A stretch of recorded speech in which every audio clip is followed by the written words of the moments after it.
So now I know a lot of you are concerned about the electrical issue, so I'd like to bring up Ned Ratterman from OTEC. So right now, what we're looking at is we have our line crews out. They've been out since the very beginning of the fire. And the guys that are working on this fire are in this community. These are citizens in this community, and they are chomping at the bit to do everything they can to get these lines back on. The hardest part for us is that they are limited in what they can do by the fire activity and the uncertainty of what's going to happen next with the fire. I get calls all throughout the day from this crew, from individuals saying, what can we do? We want to build this back up as quickly as we can, and it's just not safe for them right now. We're doing as much assessment as we can at this point, and that's pretty much the extent of what we can do, except we have started building just outside Canyon City today to try to go south up into the canyon. Luckily, the upper end of Canyon Creek beyond JRL is still intact, and so if things maintain the way they are now, our goal is to build that corridor back so that we can feed that area with a distribution line. Time frames are impossible to deliver right now, again, because the evolution of the fire is just completely unknown. But we do have line crews that are lined up. So we have 4 districts, as you probably all know. We have linemen in every one of our districts that will be coming up here as soon as they can. We have contract crews. We have crews from Harney Electric and Umatilla Electric. So we're ready from a tactical standpoint. It's just a matter of waiting for the fire to allow us to come in and do the rebuild. We have been doing as much assessment as we possibly could. Just to give you a little recap, the town of John Day is really fortunate in this. This town has 4 transmission lines, heavy lines feeding into it, which is really, really unusual for a town of this size.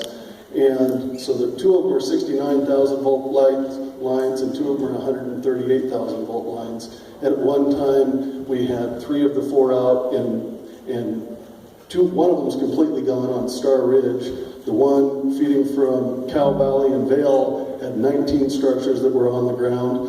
The feed out of Baker had structures that were on fire, and we were told by the fire crews that the 138 line up on top of Fall Mountain was in danger. So the odds of that happening are astronomical, and yet the whole town is very close to being out of power, and there's nothing we could do about that. We did bring in a 2.5 megawatt generator to hit the critical circuits, the hospital, Chester's, gas station, things like that, in the event that we lost everything. We hope that we don't need to use that, but it is in place at this time. Of course, as you know, in our service territory also, we have over 100,000 acres of burned material in land. So in the Baker District alone, we're fighting a complete monster over there also in trying to free up those crews as quickly as we can to bring them over this direction when the fire allows us to start working.